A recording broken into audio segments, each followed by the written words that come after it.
People from Trident Ploughshares are going to go and chain themselves to the railings around Parliament and bring the issue to MPs during Prime Minister's question time about the ban treaty and saying the UK must sign it.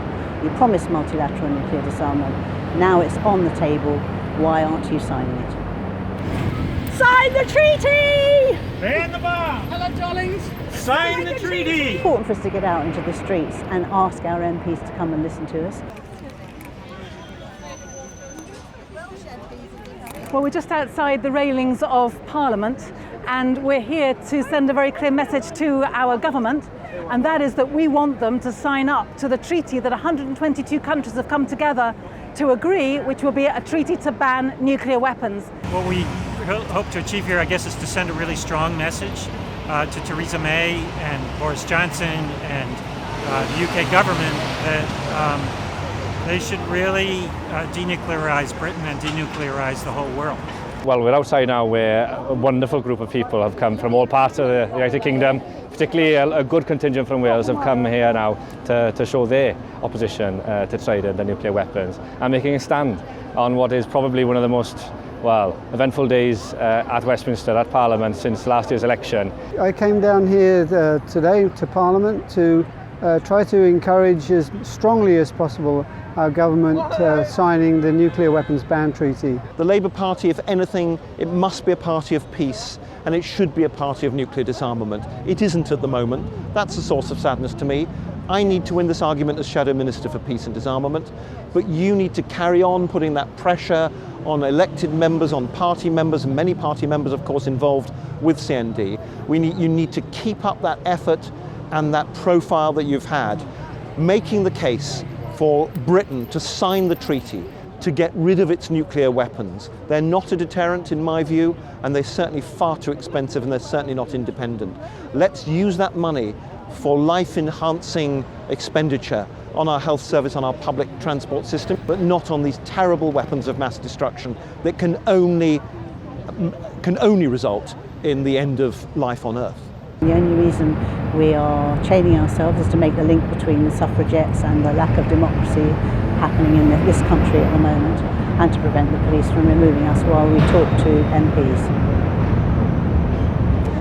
About 45 people locked themselves onto the railings and the banners went up, and it was absolutely brilliant. And the war machine rolls round and round, and the poor and the weak get trampled on the ground, and from where we stand their cries are drowned by the click of the franc and the dollar and the pound as the war machine rolls round.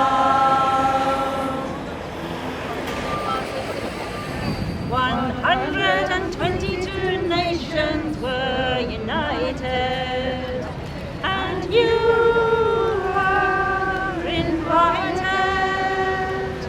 But where were you? Where were you?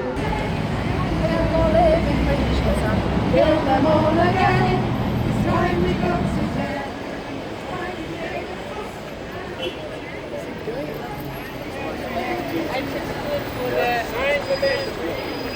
Sign the treaty! Sign the treaty! Ban the bar! Sign the treaty! Sign the treaty! Ban the bomb! I've attached myself in the standard suffragette fashion to the Houses of Parliament because I would really like the UK to sign the nuclear disarmament treaty, which is now absolutely live. More than 58 nations have already signed it, more than 12 of those have already ratified it, and the UK just is ignoring this consensus of sense.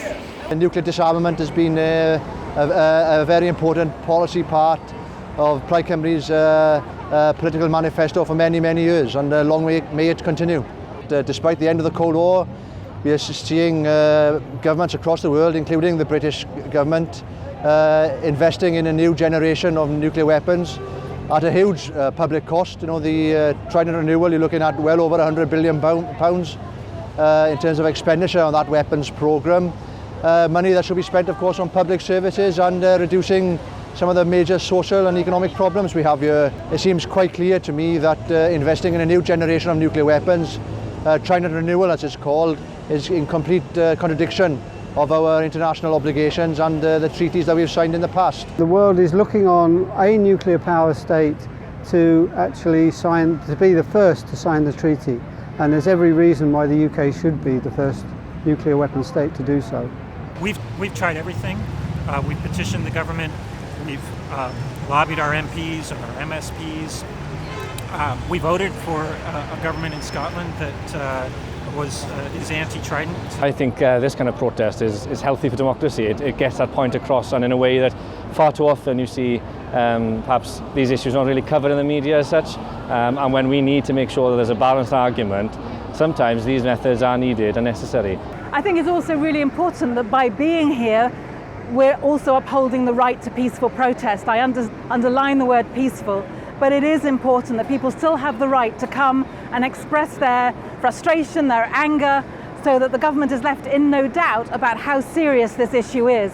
The tragedy is that there aren't enough people speaking up about this in Parliament, but the more they see people who are prepared to, come here from all areas of the country and literally put their bodies where their beliefs are, I think that's very powerful and sends a very powerful message to the government.